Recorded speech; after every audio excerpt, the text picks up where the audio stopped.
कैसे हैं आप लोग? सब अच्छा। मैं पूरा उम्मीद करता हूँ कि आप लोग मस्त होंगे और अपना काम कर रहे होंगे अच्छे से। ठीक है, और सारे नियम कानून का पालन भी कर रहे होंगे। चलिए, तो स्वागत है आप लोगों का हमारे इस नए वीडियो लेक्चर में। जैसा कि आप देख रहे हैं, हमारा हेडिंग यहाँ पर इंडियन इकोनॉमिक डेवलपमेंट। ठीक है ना। NCERT text book for class 11th। बहुत सारे स्टूडेंट्स मुझसे डिमांड कर रहे थे कि सर, इकोनॉमिक्स के विषय पर उनको वीडियो की आवश्यकता थी, लेक्चर की आवश्यकता थी। दे वर डिमांडिंग। और फिर बहुत सारे ऐसे भी स्टूडेंट हैं जो क्लास 12th में हैं और उनको इकोनॉमिक्स पढ़ना है। तो उन डिमांड्स को पूरा करने के लिए मैं आप लोगों के सामने इस नए वीडियो लेक्चर के माध्यम से उपस्थित हुआ हूं। और जैसा कि हम सभी जान रहे हैं, जो भी मेरे चैनल को सब्सक्राइब किए हैं और जो भी मेरे चैनल को विजिट कर रहे हैं, पहले से देख रहे हैं, उन्होंने देखा होगा कि मैं किस प्रकार से सारे विषयों को, चाहे वो इतिहास हो, चाहे वो ज्योग्राफी हो, फिर इंग्लिश हो, ठीक है, इन सारे विषयों को धीरे धीरे करके उसको स्टार्ट कर रहा हूँ। और मैंने पहले भी बता दिया है कि मैं इन विषयों को उस प्रकार से हैंडल करूँगा जिस प्रकार से मुझे डिमांड्स बच्चों के आ रहे हैं जिन टॉपिक्स के। तो उस तरह से चीज़ों को लेकर के मैं शुरुआत में चल रहा हूँ। फिर धीरे धीरे जो भी किताबें या जो भी सीरीज़ मैंने शुरू की है अपने चैनल पर, वो सारे सीरीज़ को धीरे धीरे करके मैं पूरा करता चला जाऊँगा। जैसे कि ये एनसीईआरटी का अगर इकोनॉमिक्स मैंने शुरू किया है, तो ये एनसीईआरटी सीरीज़ के तहत इकोनॉमिक्स के जितने भी जो किताबें हैं एनसीईआरटी की, वो 11th की हो या 12th की हो, उनको मैं कवर अप करूँगा। इसके साथ साथ इकोनॉमिक्स की चर्चा 10th में की गई है, तो उसको भी कवर करूँगा। और इसी प्रकार पूरे इकोनॉमी को मैं एनसीईआरटी के माध्यम से अपने चैनल पर उसको कवर करता चलूँगा।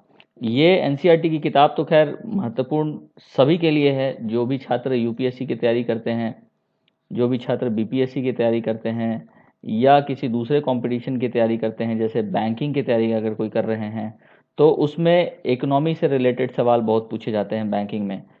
ठीक है, क्योंकि बैंकिंग एक डायरेक्ट रिलेशन है इसका इकोनॉमी से। तो इकोनॉमिक अवेयरनेस बैंकिंग वाले स्टूडेंट्स को होना बहुत आवश्यक है। तो ये उनके लिए भी काम करेगा। जैसा कि हम जान रहे हैं कि एनसीईआरटी की किताबों में 11th और 12th में एक तरफ हम लोगों को इंडियन इकोनॉमिक डेवलपमेंट पढ़ना है, उसके बाद फिर माइक्रो इकोनॉमिक्स के कुछ चैप्टर्स पढ़ने हैं, उसके बाद फिर मैक्रो इकोनॉमिक्स पढ़ना है। तो ये सारे चीज़ मैं अपने चैनल पे आप लोगों को उपलब्ध कराऊंगा।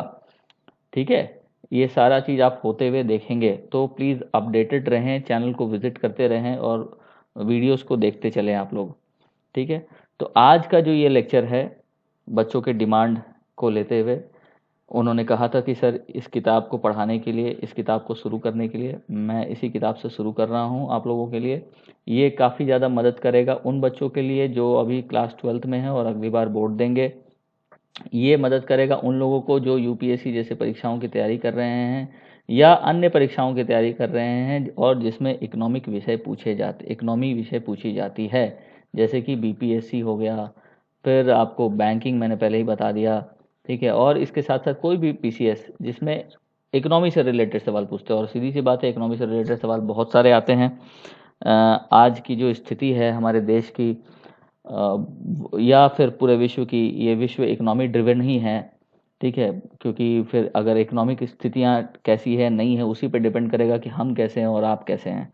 ये हमारे ज़िंदगी से ये डायरेक्टली रिलेटेड है। अभी देख भी रहे हैं हम लोग कि किस तरह से ये कोरोना वायरस का दौर चल रहा है और सारी जो विश्व की आर्थिक व्यवस्थाएं हैं वो पूरी तरह से टूट गई है, चरमरा गई है। और इसी को ठीक करने के लिए इतने सारे प्लान बनाए जा रहे हैं, इतने सारी योजनाएं बनाए जा रहे हैं, इतने सारे फंड्स और इतने सारे पैकेजेस दिए जा रहे हैं ताकि इकोनॉमिक व्यवस्था को वापस से लाइन पे लाया जा सके।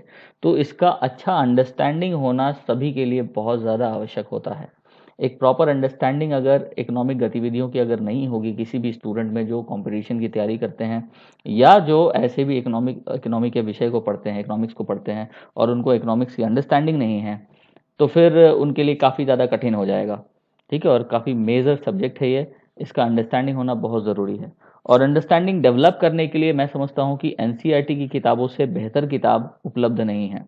ठीक है, तो इसलिए मैं बोला कि ये सारे बच्चों के, सारे रेंज के बच्चों के लिए ये काफ़ी ज़्यादा मददगार साबित होगा। और मैं पूरा प्रयास करूँगा कि आपकी एक एक कॉन्सेप्ट जो इकोनॉमी से संबंधित है वो सारा का सारा कॉन्सेप्ट मैं क्लियर करता चलूँ।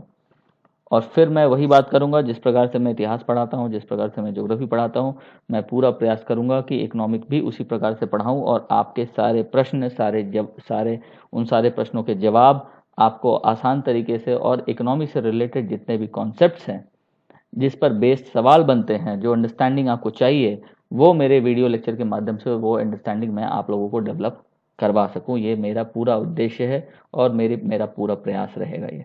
ठीक है, तो चलिए हम लोग आज का ये वीडियो लेक्चर शुरू करते हैं। NCERT text book for class 11 Indian economic development. तो इसमें इसका जो पहला चैप्टर है वो चैप्टर है संबंधित Indian economy on the eve of independence. ठीक है ना, Indian economy on the eve of independence, मतलब भारतीय इकोनॉमी की क्या हालात थी, किस स्थिति में थी जब भारत देश आज़ाद हो रहा था 15 अगस्त 1947 को। आज की जो भारतीय आर्थिक व्यवस्था है और ये 15 अगस्त 1947 को जो आर्थिक व्यवस्था थी, इन 70-72 सालों में, ठीक है, आज़ादी के इतने सालों के बाद ये काफ़ी ज़्यादा डेवलप किया है, बहुत ज़्यादा डेवलप किया है।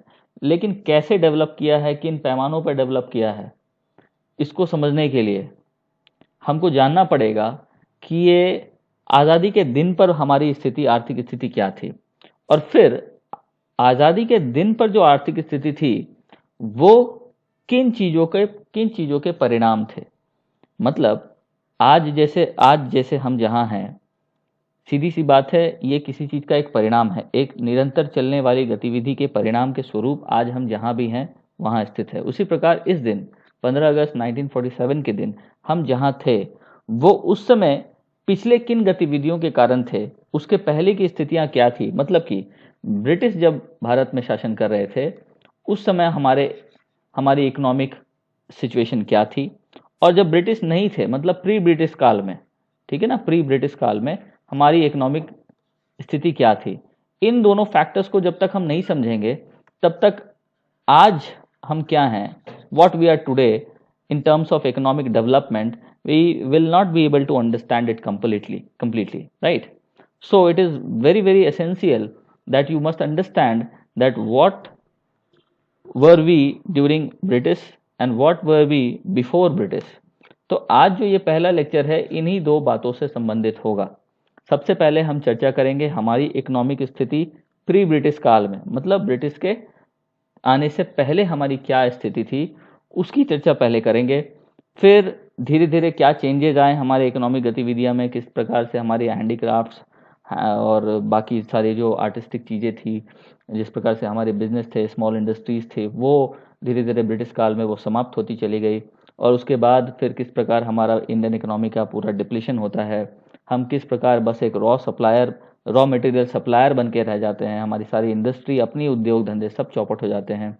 और दूसरी तरफ जो वेस्टर्न कंट्रीज थे, खास करके यूरोप, खास करके ब्रिटेन जो थे, वो किस प्रकार से हमारी रॉ मटेरियल्स को यूज़ करके वो अपने आप को डेवलप करने में लग जाती है, हम लोगों को एक्सप्लॉइट करने लगते हैं, हमारे सारे इंडस्ट्रीज डाउन हो जाते हैं। किस प्रकार से उसके जो लैंड रेवेन्यू सिस्टम थे उससे क्या इम्पैक्ट पड़ता है हमारी इकोनॉमी पर, इन सारी बातों को पढ़ेंगे।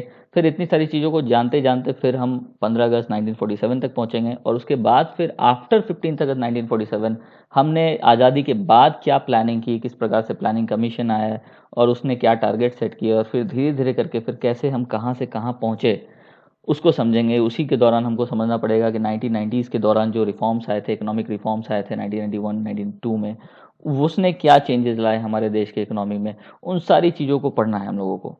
ठीक है, तो इसलिए उतनी बातों को जानने से पहले हमको सबसे पहले कहानी समझनी है कि हमारे इतिहास क्या थी, हमारी आर्थिक स्थिति की इतिहास क्या थी। ठीक है, चलिए तो इसको हम लोग आज अभी शुरू करते हैं।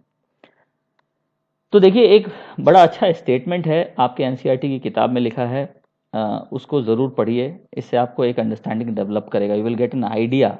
ठीक है, देखो ये जो विक्टर अलेक्जेंडर ब्रूस हैं, the viceroy of British India in 1894, उन्होंने ये स्टेटमेंट दिया है। किसने दिया है? Viceroy of British India. ठीक है, तो इसका इंपॉर्टेंस और ज़्यादा आपके लिए बढ़ जाता है। अब देखो क्या है इंपॉर्टेंस, हमारी इंडियन इकोनॉमी की क्या इंपॉर्टेंस है, आपको इस स्टेटमेंट से पता चलेगा। ठीक है, India is the pivot of our empire, ये बोल रहे हैं, कौन बोल रहे हैं? वाइसरॉय ऑफ ब्रिटिश इंडिया बोल रहे हैं, ठीक है। If the empire loses any other parts of it dominion we can survive, but if we lose India the sun of our empire will have set. देखो कितनी बड़ी बात है ये। इसका मतलब क्या हुआ कि मुख्य धुरी कौन है, मुख्य आधार कौन था उस समय ब्रिटिश इंडिया का, ब्रिटिश एम्पायर का? हमारा भारत देश, ठीक है। और ये साफ तौर पे कह रहे हैं कि इंडिया एक आधार है, प्रधान आधार है, मुख्य आधार है हमारे एम्पायर का, इतने बड़े साम्राज्य का, ब्रिटिश साम्राज्य का। और ये साम्राज्य अगर कोई दूसरा पार्ट खो देता है तो ठीक है, हम सर्वाइव कर लेंगे, लेकिन अगर इंडिया खो देते हैं तो फिर हमारे जो साम्राज्य का जो सूरज है वो अस्त हो जाएगा हमेशा के लिए, ठीक है। ब्रिटिश साम्राज्य खत्म हो जाएगा। ये इतने बड़ा स्टेटमेंट है, तो आप इस बात से you can understand the importance of India, ठीक है, इकोनॉमी के संदर्भ में, कि कितना जबरदस्त तरीके से भारत अंग्रेजों को सहयोग दे रहा था या भारत से उसको सहयोग मिल रहा था, सो दैट कि ब्रिटिश साम्राज्य फल फूल रहा था, उसकी इकोनॉमी फल फूल रही थी, उसके इंडस्ट्रीज फल फूल रहे थे। और उसी संदर्भ में ये वायसराय साहब ने ये स्टेटमेंट दिया है। तो just for your understanding you must remember this line, okay. Now the primary objective is to familiarize you with the basic features of Indian economy and its development as it is today, right? जैसा कि मैंने पहले ही आप लोगों को बोला है, in the aftermath of independence, it is equally important to know something about country's economic past. क्यों? क्योंकि आज जानने के लिए मुझे पीछे जानना जरूरी है, तभी तो समझेंगे कि आज जो हम हैं वो किस चीज़ का परिणाम है, किन किन प्रक्रियाओं के हम परिणाम हैं, कहाँ थे और कहाँ से कहाँ आए हैं। That is what development means, right? That is what you need to understand that what is development. तो डेवलपमेंट का पता कब चलेगा, विकास का पता कब चलेगा? जब हम अपने आप को कंपेयर करेंगे कि पहले कहाँ थे और आज कहाँ हैं, तब you will get to know the what is development. आप जानते ही नहीं हो कि पहले क्या थे, और आज आप बोल रहे हो कि you are no you are not economic developed, you are still developing. तो कैसे समझोगे कि डेवलपिंग क्या होता है, डेवलप्ड क्या होता है, अंडर डेवलप्ड क्या होता है? कैसे समझेंगे जब तक हम अपने इतिहास को नहीं समझेंगे, फिर उस इतिहास को अपने प्रेजेंट से नहीं कंपेयर करेंगे, ठीक है। This is why it is important to know the economic past, ठीक है, even as you learn about its present state and future prospects, right. And the structure of India's present day economy is not just of current making. मैंने पहले आपको समझा दिया है कि भारत का जो स्ट्रक्चर है, जो इसकी जो आधारशिला है आज की भारतीय इकोनॉमी की, वो सिर्फ आज के द्वारा नहीं बनाई गई है, इसके पीछे एक लंबी इतिहास है। उस इतिहास को समझना जरूरी है कि हम क्या थे आज, क्या हैं आज, और क्या थे कल, राइट? और इसके बीच में क्या क्या प्रोसेसेस हुई। So it is very important for you to understand all this story. UPSC के छात्र के लिए भी बहुत ज़्यादा जरूरी है ये अंडरस्टैंडिंग होना, क्योंकि जब अंडरस्टैंडिंग ही नहीं होता है and they get confuse in making the right choice when they are asked in examination in terms of options. तो जो उनको जब अंडरस्टैंडिंग ही नहीं रहेगा तो आप कैसे कॉन्सेप्ट को डेवलप करोगे, कैसे आप किसी सवाल का सही जवाब दे सकोगे? फैक्ट एक अलग चीज़ होती है, फैक्ट बेस्ड क्वेश्चन एक अलग बात होती है, लेकिन यूपीएससी जैसी परीक्षा या फिर वीपीएससी जैसी परीक्षा सिर्फ फैक्ट्स के आधार पर आप नहीं दे सकते हैं। You must focus on your concepts, ठीक है। कॉन्सेप्ट्स याद रहना बहुत ज़्यादा जरूरी होता है, अंडरस्टैंडिंग होनी चाहिए सब्जेक्ट्स की, है ना। तो उसको अंडरस्टैंडिंग होने के लिए आपको you must know the story of everything. Geography है तो उसकी कहानी को समझना है, माउंटेन्स है तो उसकी क्या कहानी है, कैसे उसका निर्माण प्रक्रिया हुआ, कैसे क्या हुआ नहीं हुआ, ठीक है। You have to understand that. तो उससे आपको फीचर्स पता चलेंगे, उससे रिलेटेड फैक्ट्स पता चलेंगे, याद रहेंगे। हिस्ट्री है तो अचानक से हिस्ट्री में जो सवाल पूछे जाते हैं, इसका क्या इम्पैक्ट पड़ा था, उसका क्या हुआ था, नहीं हुआ था, ठीक है। तो उसके लिए आपको पूरी कहानी समझना बहुत ज़्यादा जरूरी होती है। You need to have some background, right, and correct story. तो इसके लिए आपको यूपीएससी छात्र के लिए बहुत इंपॉर्टेंट है, साथ में जो सीबीएसई बोर्ड के स्टूडेंट हैं उनको भी आंसर राइटिंग में काफ़ी ज़्यादा हेल्प करेगा, और आगे जाके ये हेल्प करेगा आपके जीवन में, if you will have the proper understanding of all the things, right. चलिए अब आगे बढ़ते हैं हम लोग। तो जैसा कि हम लोग पढ़े पिछले साइड में कि the structure of India's present day economy is not just current making, है ना, it has its root steep in history. इसकी जो जड़ें हैं वो इतिहास में छिपी है, particularly in the period when India was under British rule, right. जैसा मैंने ये सब ऑलरेडी मैं समझा चुका, which lasted for almost 2 centuries, लगभग 200 सालों तक इनका राज रहा था। और उसी समय सब कुछ हुआ जो हमको जानना बहुत ज़रूरी है। उस समय तो हम लोग थे नहीं, हमारी जनरेशन वहाँ पे थी नहीं, और आज इकोनॉमिक स्थिति को पढ़ रहे हैं, आज की इकोनॉमिक। तो आज की इकोनॉमिक स्थिति को जानने के लिए हमको 200 साल उस दौरान क्या हुआ था और उसके पहले क्या स्थिति थी, इसको समझना बहुत ज़्यादा आवश्यक है, ठीक है ना। सो particularly in the period when India was under British rule, which lasted for almost 2 centuries before India finally won its independence on 15th August 1947. The sole purpose, देखो ये पॉइंट को आप नोट कर लेना, any student who is listening to this video, ठीक है, must note this line, must note this line is going to help you in many ways, ठीक है. The sole purpose of British colonial rule in India was to reduce the country to being a raw material supplier for Great Britain's own rapidly expanding modern industrial base. ये बहुत important line है, इसको आप please note कर लेंगे अपने diary में या जहाँ पे भी आप नोट मेकिंग करते हो वीडियो को पॉज करके, ठीक है, कि ब्रिटिश कॉलोनियल रूल का एक सोल पर्पस क्या था, तो इंडिया को बस एक रॉ मटेरियल सप्लायर बनाकर छोड़ देना. किस लिए, तो भैया ग्रेट ब्रिटेन का जो अपना rapidly expanding modern industrial base था उसको बढ़ाने के लिए, है ना, ये इसका सोल पर्पस था. इसको आप समझो इस चीज को.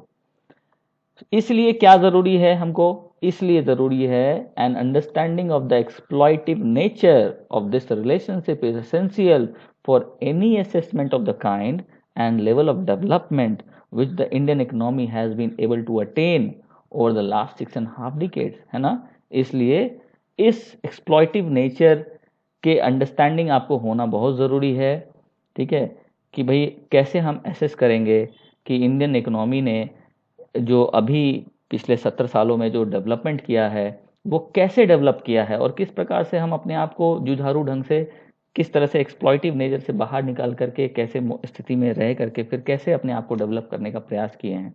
इसीलिए this understanding is very much essential. You need to understand the exploitive nature, है ना, ऑफ द ब्रिटिश गवर्नमेंट.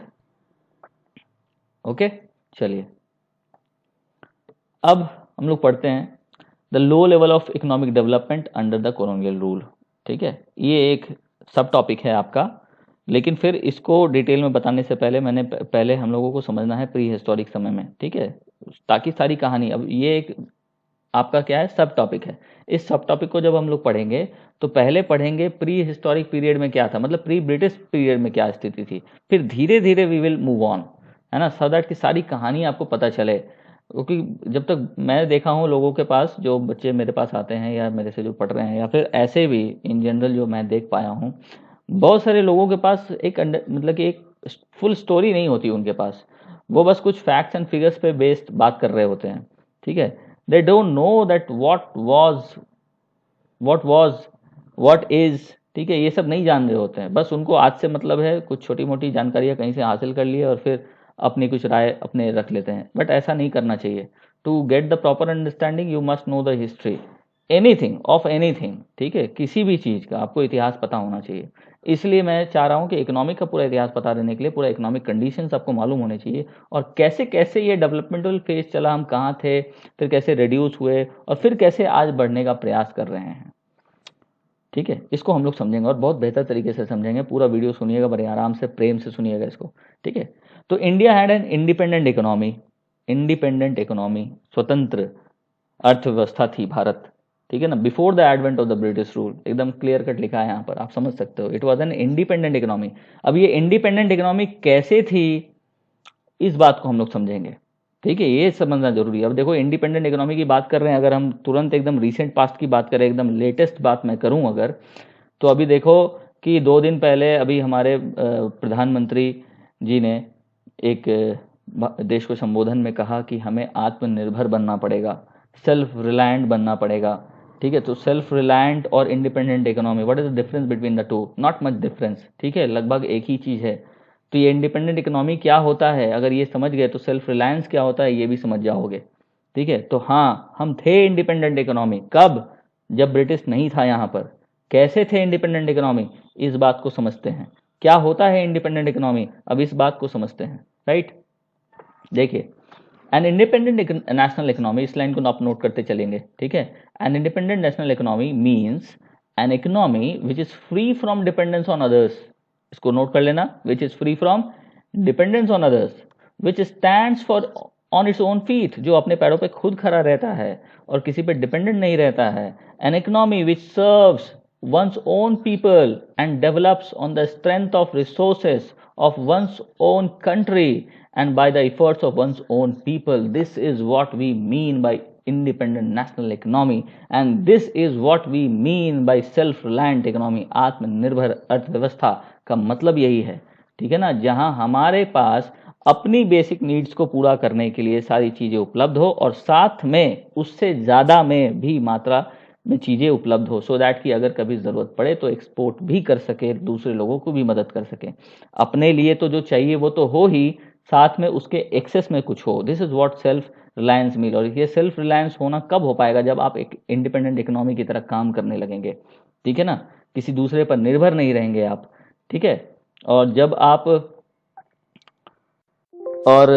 आप एक ऐसे नेशनल इकोनॉमी होंगे जो किसी पर भी आश्रित नहीं होंगे, जो अपने पैरों पर खुद खड़ा रहेगा और अपने लोगों को सर्व करेगा, और उसके साथ साथ जो अपने रिसोर्सेज का इस्तेमाल करके खुद ही अपने रिसोर्स को क्रिएट करेगा, अपनी इकोनॉमी को क्रिएट करेगा, है ना, वैसे इकोनॉमी को हम इंडिपेंडेंट नेशनल इकोनॉमी बोल सकते हैं, ठीक है। अपने ही लोगों के प्रयासों के द्वारा ये संभव हो सकता है, ठीक है। इसमें किसी दूसरे लोगों की योगदान की आवश्यकता नहीं होती है।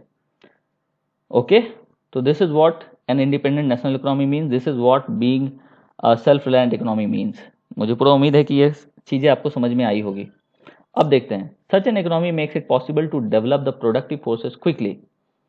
ये जो इंडिपेंडेंट इकोनॉमी है, नेशनल इकोनॉमी है, that economy makes it possible to develop the productive forces quickly by, ये डिफरेंट तरीके हैं, ये प्रोडक्टिव फोर्सेस को कैसे डेवलप करने में काम करते हैं या किस तरह से वो डेवलप करते हैं। By utilising the nation's natural resources in a rational and integrated way, okay, by improving the people's living standard continuously, right, strengthen the material and technical foundations of the socialism and increasing the nation's political, economic and military power, है ना।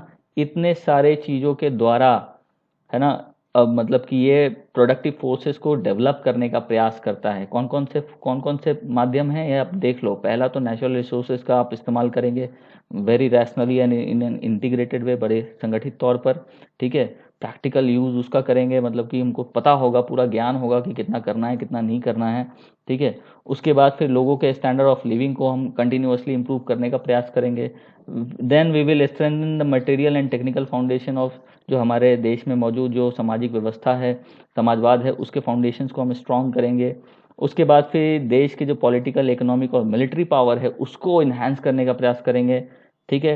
And it also ensures what, that independent national economy also ensures, ठीक है ना, the exercise of complete sovereignty and equality in political and economic affairs in international relations and contributes to strengthening the world's anti-imperialistic independent forces and socialist forces, है ना।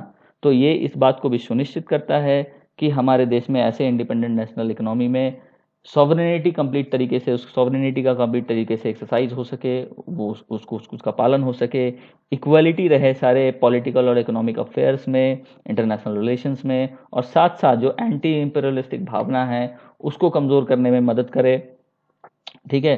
और sorry, anti imperialistic भावना को मजबूत करे, मतलब कि एंटी इंपीरियलिस्टिक भावना नहीं, anti imperialistic भावना को मजबूत करे, इंडिपेंडेंट फोर्सेस को स्ट्रेंथन करे, सोशलिस्ट फोर्सेस को स्ट्रेंथन करे।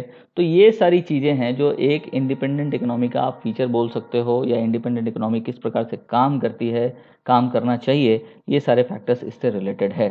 You must note it down, ठीक है। You can pause the video and just note all the points over here, it is going to help you a lot, ठीक है। तो ये पूरा अंडरस्टैंडिंग मुझे उम्मीद है कि मैं समझाने में आप लोगों को कामयाब हुआ हूँगा।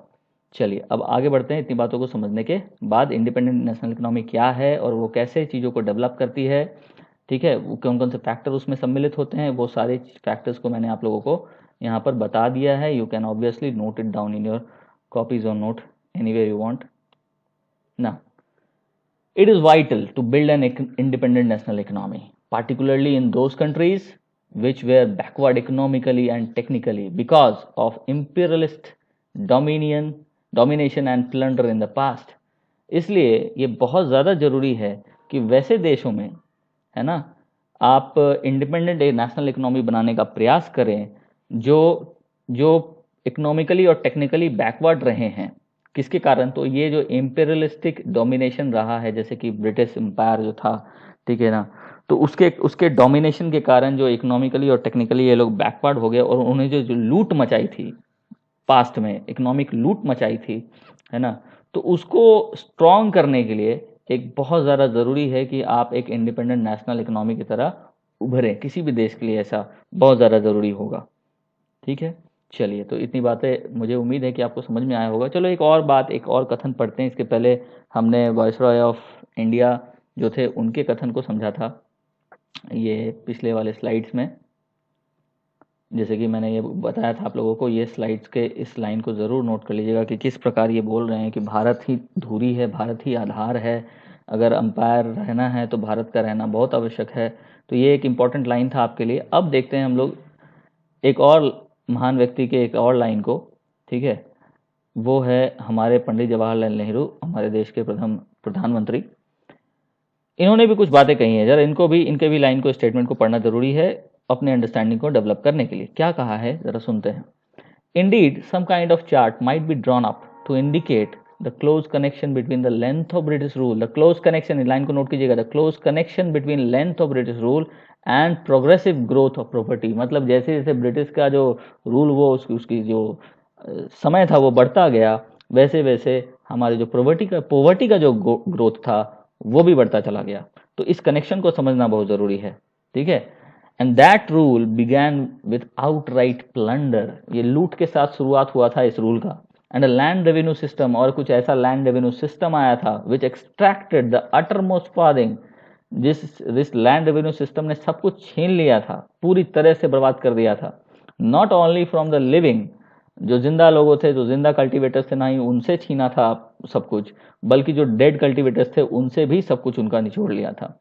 ठीक है, इट वॉज अ प्योर लूट।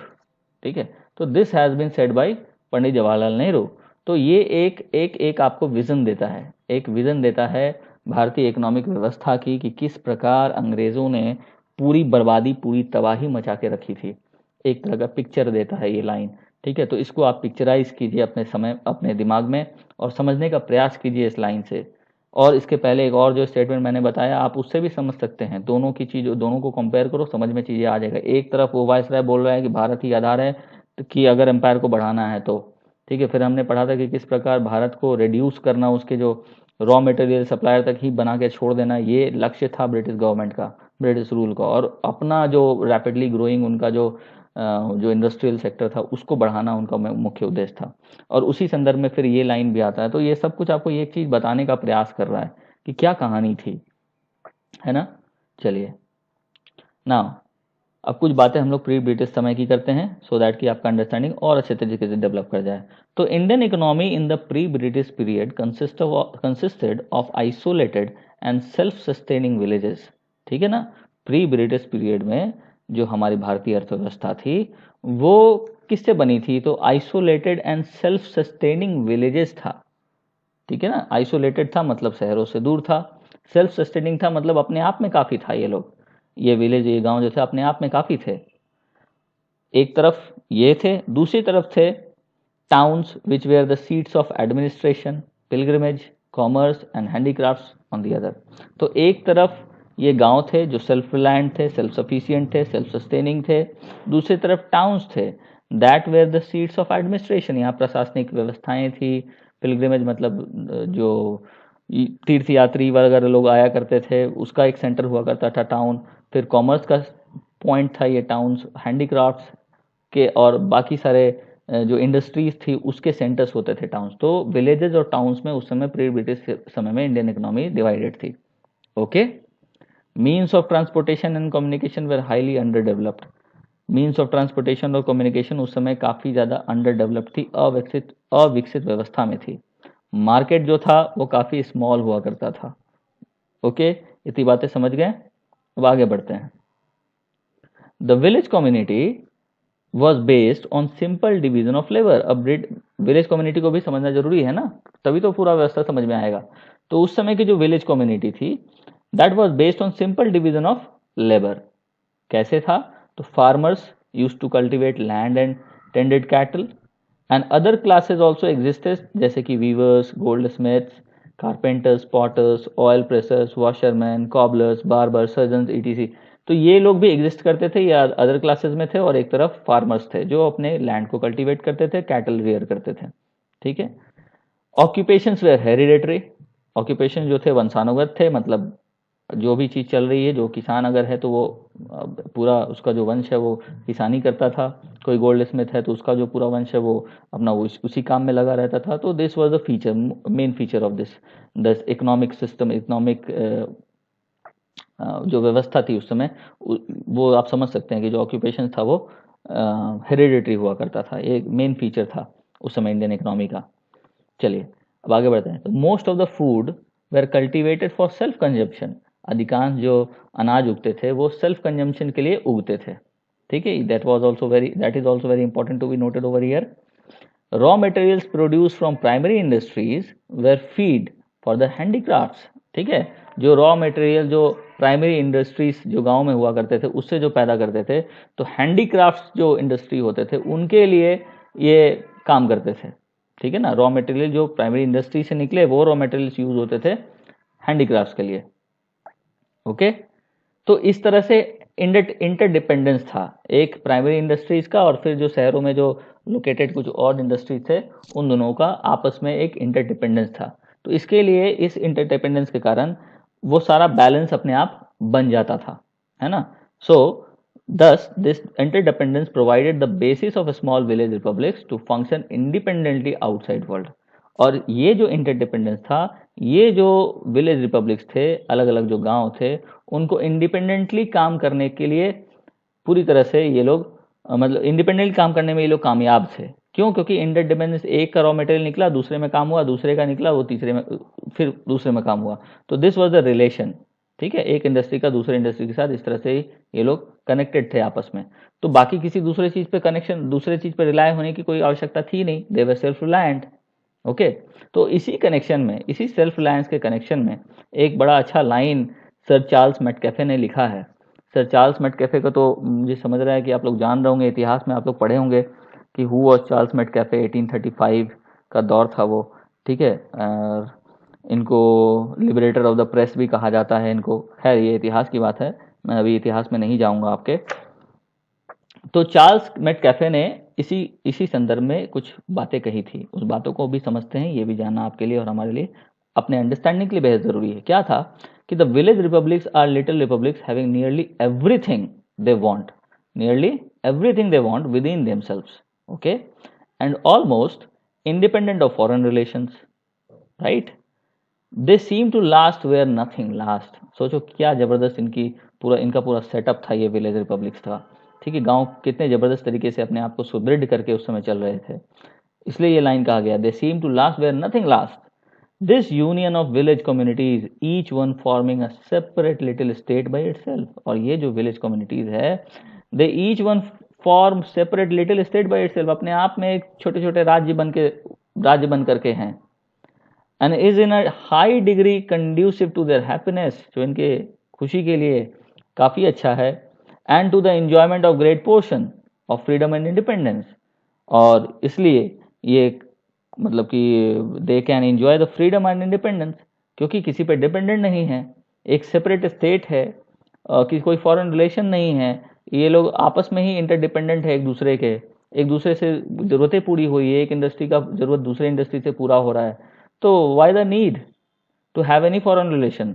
ठीक है, इसलिए आउटसाइड वर्ल्ड से इनका कनेक्शन ज़्यादा नहीं था। उसके बाद और क्या बातें थी, तो मीन्स एंड ट्रांसपोर्टेशन जो थी वो कमज़ोर थे, तो ये भी एक हेल्प कर रहा था उस समय इन लोगों को अलग रहने का, शहरों के साथ इसका कनेक्शन थोड़ा कम हुआ करता था। ओके, तो this line is very important for you to understand कि किस प्रकार हमारे जो गाँव की जो आर्थिक व्यवस्था उस समय में हुआ करती थी वो कितनी स्ट्रांग थी, कितनी सुदृढ़ थी। दे वर सेल्फ रिलायंट, है ना, उनको किसी की आवश्यकता नहीं थी। ये बहुत बड़ा लाइन ये चार्ल्स मैककेफे इस संदर्भ में यहाँ पर कह रहे हैं। You must remember this line, you must remember and you must use in your answers. ठीक है, अगर याद रहेगा तो आप लिख सकोगे किसी संदर्भ में, अगर कोई प्रश्न आ जाता है तो मेंस वगैरह में। चलिए अब आगे बढ़ते हैं। इतनी बातों को समझने के बाद आई होप कि आप लोगों को समझ में अच्छे से आ रहा होगा। आगे बढ़ते हैं। इसी व्यवस्था को थोड़ा और डीप में समझते हैं कि there were 3 distinct villages classes in village in India. ठीक है, पहला क्या था, द एग्रीकल्चरिस्ट, दूसरा था village artisans and menials, artisans थे और मीनियल्स थे जो छोटे मोटे काम करते थे, and the village officials, right. Agriculturist क्या करते थे, क्या थे, तो इनको फर्दर डिवाइड किया जाता था लैंड ओनिंग और टीनेंट्स में। कुछ लोगों के पास अपनी ज़मीन थी और कुछ लोग टीनेंट्स थे, ये एग्रीकल्चरिस्ट। अब इसके बाद villages were self sufficient unit, villages were self sufficient unit, ये बात बार मैं कह रहा हूँ, लेकिन ऐसा नहीं था कि वे लोगों को कोई बाहरी प्रभाव नहीं पड़ता था, but were affected by wars और पॉलिटिकल अपीवल्स। ठीक है, किसी प्रकार का भी राजनीतिक उठापटक होती थी तो उनसे उनके ऊपर भी असर पड़ता था, कोई वॉर होता था, युद्ध होता था तो भी असर पड़ता था इनके ऊपर।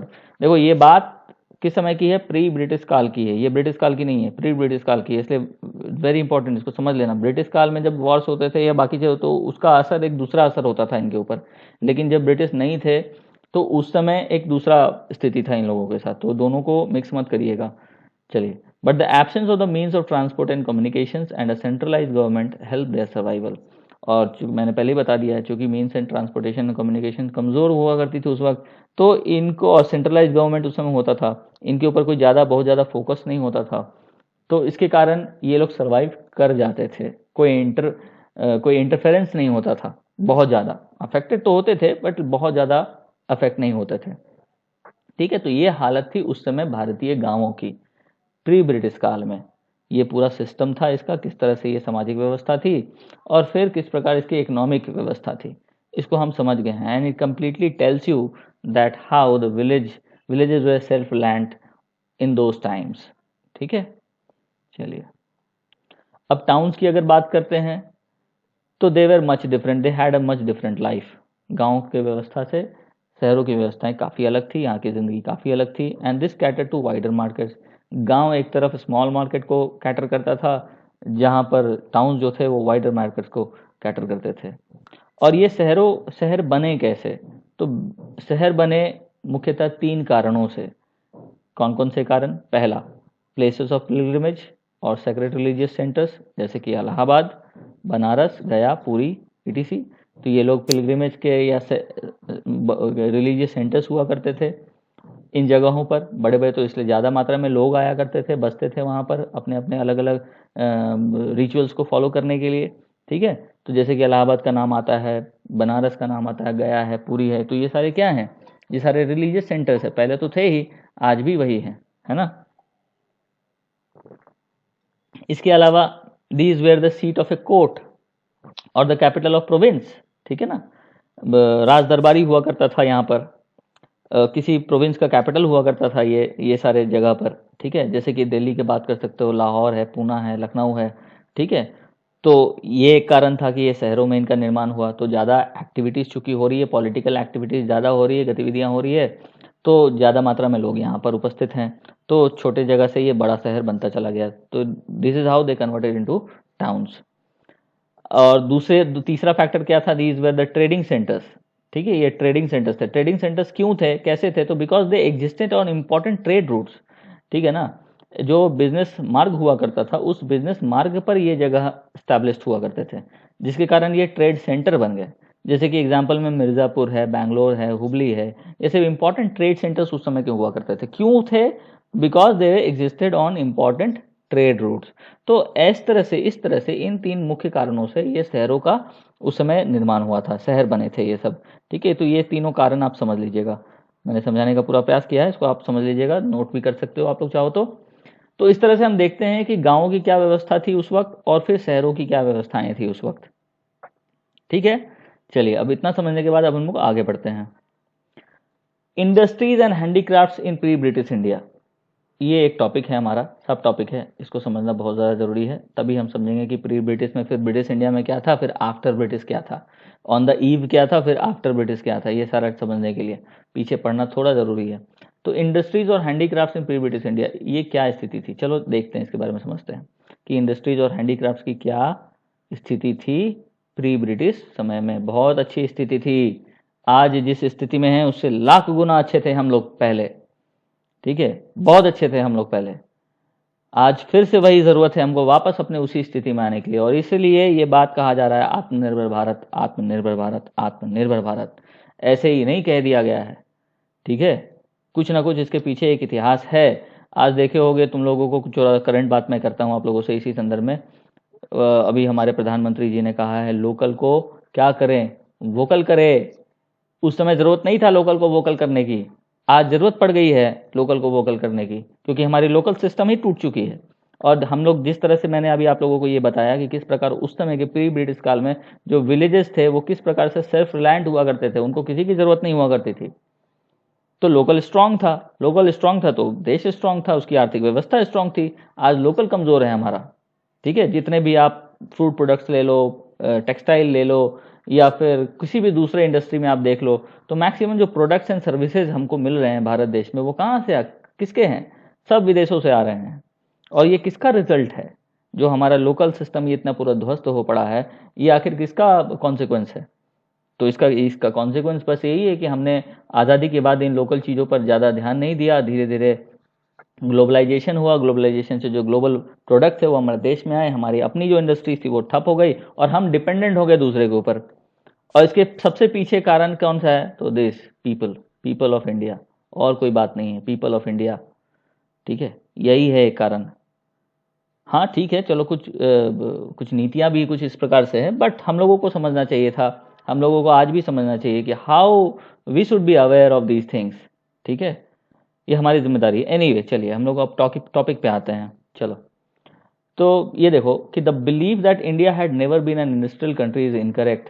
बिल्कुल सही बात। बहुत लोगों को बोलते हुए, कहते हुए सुनने को मिलता है कि इंडिया का भी इंडस्ट्रियल कंट्री था ही नहीं, इंडस्ट्रियल कंट्री है ही नहीं। ये सरासर गलत बात है, सरासर गलत बात है। ये बस वही लोग जो बोलते हैं जिनको हमारे देश का इतिहास नहीं मालूम है, ठीक है, only those people tell that. लेकिन आज से आप लोग नहीं कहेंगे इस चीज़ को। The believe that India had never been an industrial country is absolutely incorrect, ठीक है। Agriculture was the dominant occupation, हाँ सही है, agriculture was the dominant occupation, ये बिल्कुल सही बात है। लेकिन but the products of Indian industry enjoyed a world wide reputation. लेकिन जो इंडियन इंडस्ट्री हुआ करती थी उसको वर्ल्ड वाइड रेपुटेशन प्राप्त था यार, है ना। एग्रीकल्चर तो हम लोग शुरू से रहे ही हैं एग्रीकल्चर में आगे, लेकिन हमारे जो प्रोडक्ट्स उस समय हुआ करते थे that enjoyed a world wide reputation. अब देखो कैसे, the muslin of Dacca, calicos of Bengal, saris of Banaras and other cotton fabrics were known to foreigners. ये सारे जो प्रोडक्ट्स थे हमारे, मुस्लिन था, कैलिकॉस था, साड़ीज था बनारस का, ये फॉरेनर्स को इसके बारे में अच्छे अच्छे नॉलेज थे। इसका उदाहरण आप देख सकते हो, कैसे देख सकते हो? तो इजिप्शियन मम्मीज की जो बात करते हो, सुने होगे ना मम्मीज का नाम, ठीक है। तो इजिप्शियन मम्मी जो 2000 बीसी, है ना, 2000 बीसी के काल का ये माना जाता है, वे रैप्ड इन इंडियन मुस्लिम। बताओ, इनको इंडियन मुस्लिम में रैप किया जाता था। तो आप समझ सकते हैं कि किस प्रकार इंडियन मुस्लिम जो था ये पॉपुलर था उस समय। मुस्लिम ऑफ जो डेक्का था that was known to Greeks under the name Gangetika, ठीक है। इंडियन मुस्लिम को हम लोग, सॉरी, डेक्का का जो ये मुस्लिम था ये कपड़ा, तो इसको हम लोग ग्रीक के नाम में, गैंगेटिका के नाम से जानते थे। इस पॉइंट को आप नोट कर सकते हैं, this can come into your objective question somewhere in your exams, ठीक है। तो मुस्लिम को गैंगेटिका बोलते थे ग्रीक लैंग्वेज में, okay. Now the chief industry was textile handicraft. जो हमारा जो मुख्य जो इंडस्ट्री था वो टेक्सटाइल हैंडीक्राफ्ट था, ठीक है। In addition to cotton fabrics the shawls of Kashmir, Amritsar and Ludhiana was very famous, ठीक है। कॉटन फैब्रिक्स के अलावा जो शॉल्स हमारे कश्मीर के, अमृतसर के, लुधियाना के थे, वो काफ़ी ज़्यादा फेमस हुआ करते थे, विदेश जाते थे ये सब चीज़ products. India was well known for her artistic industries like marble work, stone carving, jewelry, brass, copper and bell metal wares, wood carving, ठीक है। इन सब चीज़ों के लिए इंडिया काफ़ी ज़्यादा प्रसिद्ध था, इन सारी इंडस्ट्रीज के लिए। और इसके साथ साथ इन एडिशन टू दिस, ये जो हमारा कास्ट आयरन पिलर है दिल्ली के समीप, that is a testament to the high level of metallurgy that existed in India. अब देखो, इस इंडस्ट्री में भी हम उस समय अव्वल पे थे, इस चीज़ के लिए भी हम जाना जाते थे, ठीक है। तो ऐसा नहीं था कि इंडियन इंडस्ट्रीज उस समय कोई कमज़ोर हुआ करते थे, it was very prosperous. The Indian industry not only supplied local wants but also enabled India to export finished goods, finished products to foreign countries, ठीक है ना। ना ही सिर्फ लोकल वॉन्ट्स को ये लोग सप्लाई देते थे, बल्कि एक्सपोर्ट भी होते थे सारे फिनिश प्रोडक्ट्स और जो टू फॉरेन कंट्रीज। तो ये पूरा स्थिति आप देख सक रहे हैं कि किस प्रकार प्री ब्रिटिश काल में हमारी जो इंडस्ट्रीज की जो स्थिति थी, हैंडीक्राफ्ट्स की जो स्थिति थी, वो कितनी अच्छी थी, कितनी प्रोस्पेरस थी, कितनी समृद्ध थी, है ना। यू मस्ट, मैं सारे एग्जाम्पल्स भी आपको दिए हैं इस बात को साबित करने के लिए। You note it down in your copies, आप जरूर नोट करें, अपने दिमाग में भी रखें इस चीज़ों को और अपने कॉपी में भी नोट करें। It is going to help you lot. ठीक है, चलो अब आगे बढ़ते हैं। अब देखिए, तो there were other articles of commerce, इन सब के अलावा, मतलब ये जो प्रोडक्ट्स मैंने आप लोगों को बताए, ये आर्टिस्टिक इंडस्ट्री के जितने सारे मैंने आप लोगों को बताए हैं ये सब, ठीक है, इनके अलावा भी कुछ और प्रोडक्ट्स थे। क्या थे? मसाले का नाम सुना होगा आपने, ठीक है, of commerce, like other articles of commerce like जैसे कि पेपर, सिनामन, ओपियम, इंडिगो, ये सब बाहर जाया करता था। तो इतिहास में आप लोग पढ़े ही होंगे, जब ब्रिटिश आया था तो मसाले ले जाया करता था उस समय। इंडिगो के लिए फेमस था, ओपियम, सिनामन, पेपर और भी बहुत सारे मसाले थे, ठीक है ना, जो भारत से विदेश जाया करने लगे। तो इसके लिए भी पॉपुलर था उस समय भारत, इसके पहले भी हालांकि। And in this way Europe was a customer of Indian manufacturers during 17th and 18th century. और यूरोप क्या था? It was mere a customer, ये सिर्फ कस्टमर था, ठीक है। Europe was a customer, producer नहीं था ये यूरोप, ये कस्टमर था हमारे मार्केट्स का, इंडियन मैन्युफैक्चरर्स का। तो आप सोच सकते थे we were manufacturers, we were the manufacturers in those times. अब कहानी उल्टी हो गई है, ठीक है। एनीवे, तो ये बस समझाने के लिए आप लोगों को कि ये कहानी समझा रहा हूँ मैं आप लोगों को, कि तभी हम लोग अपने पूरे ये पे आएंगे। This is a part of your chapter, जो हमारा जो चैप्टर है India on the eve of independence, उस चैप्टर के ये सारे अंश है। मैंने थोड़ा ज़्यादा डिटेल में समझाया है, सो दैट कि पूरी स्टोरी आपको समझ में आए और क्या था और क्या नहीं था, ठीक है। अब एक और कथन इसी संदर्भ में देखिए आप, 1918 में दिया गया है इंडस्ट्रियल कमीशन के द्वारा। बहुत सुंदर लाइन है और इससे भी आपकी समझ बहुत बेहतर होगी, इसको समझ लीजिएगा, ठीक है। अब इसके समझने के बाद हम लोग आज का ये लेक्चर समाप्त करेंगे। फिर आने वाले लेक्चर में हम लोग समझेंगे कि क्या ब्रिटिश काल जब शुरू हुआ तो उसके क्या क्या कॉन्सिक्वेंस पड़े, है ना। What were the consequences on Indian industries after the British और ड्यूरिंग द ब्रिटिश। कैसे कैसे लैंड रेवेन्यू सिस्टम आया, फिर किस तरह से हैंडीक्राफ्ट के इंडस्ट्रीज और बाकी जो छोटे इंडस्ट्री, कॉटेज इंडस्ट्री थी, वो तबाह होने लगे। इकोनॉमी कैसे कैसे नीचे जाने लगा, कैसे हम लोग एक रॉ मटेरियल सप्लायर बन गए। ये सारी कहानी हम लोग नेक्स्ट लेक्चर में पढ़ेंगे, ठीक है, नेक्स्ट लेक्चर में। अभी कहानी पढ़े हैं कि हम लोग क्या थे ब्रिटिश के पहले, अगले लेक्चर में पढ़ेंगे क्या थे ब्रिटिश के समय, और फिर बाद में पढ़ेंगे फिर कैसे डेवलपमेंट की कहानी शुरू हुई। ओके, चलो। तो ये तो समझ गए कि यूरोप क्या था। Europe was the customer of Indian manufacture during the 17th and 18th century. और फिर इसी संदर्भ में एक बहुत अच्छा लाइन है जो आपको डेफिनेट तौर पर जानना चाहिए, ज़रूर जानना चाहिए। वो देखो, इंडस्ट्रियल कमीशन के द्वारा 1918 में कहा गया है, रिपोर्ट किया गया है, रिकॉर्ड किया गया है। वो क्या है? At a time when the west of Europe, जो वेस्ट ऑफ यूरोप जिसको हम birth place of modern industrial system बोलते हैं, was inhabited by uncivilised tribes, right. At a time when west of Europe, that is the birthplace of modern industrial system, was inhabited by uncivilized tribes. और उस समय में India was famous for the wealth of her rulers and for high artistic skill of her craftsmen. Very important for you people to know this, to note this line, ठीक है। And even at a much later period, उसके बाद भी, when the merchant adventurers from the west made their first appearance in India, the industrial development of this country was at any rate not inferior to that of the more advanced European nations, है ना। इस line को आपको निश्चित तौर पर note करना चाहिए और जरूर जानना चाहिए। ये बहुत बड़ा लाइन है उन लोगों के लिए और आपके अंडरस्टैंडिंग के लिए कि हम लोग क्या थे, ठीक है। हम लोग कहीं से कम नहीं थे, कहीं से कम नहीं थे, यूरोपियन नेशंस थे। इनफैक्ट उस समय, जिस समय यूरोपियन लोग भारत में आ रहे थे, जो मर्चेंट एडवेंचरस भारत में आ रहे थे अपने प्रोडक्ट्स लेकर के, फिर हमारे प्रोडक्ट्स को लेकर, उस समय तक भी हम लोग इनसे कोई भी कम नहीं थे किसी भी मामले में, ठीक है। We were the manufacturers, we were the exporters, ठीक है। We were not dependent on any one. इस बात को समझना बहुत ज़्यादा ज़रूरी है। तो this is the whole story, what were we during pre British period. और फिर हम लोग अगले लेक्चर में पढ़ेंगे कि ब्रिटिश के समय क्या हुआ, क्या कॉन्सिक्वेंसेज हुए, ब्रिटिश आया तो किस तरह से वो डाउन ट्रोडन हुआ, वो सारा चीज़ है ना, वो सारी कहानी हम लोग अगले लेक्चर में पढ़ेंगे। मुझे पूरी आशा है कि आपको यह वीडियो लेक्चर बहुत अच्छा लगा होगा। और प्लीज़ यार, प्लीज़ अगर वीडियो अच्छा लगे तो आप लोग प्लीज़ लाइक करें, इसे सब्सक्राइब करें, चैनल को सब्सक्राइब करें, लोगों को भी बताएं, आगे फॉरवर्ड करें, इसको शेयर करें लोगों से।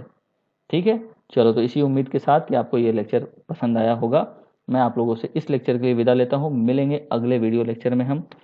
तब तक के लिए आप अपना ख्याल रखें, स्वस्थ रहें, सुरक्षित रहें, पढ़ाई लिखाई करें, काम करें, एक दूसरे से प्रेम करें, एक दूसरे का सम्मान करें and God bless you. Take care.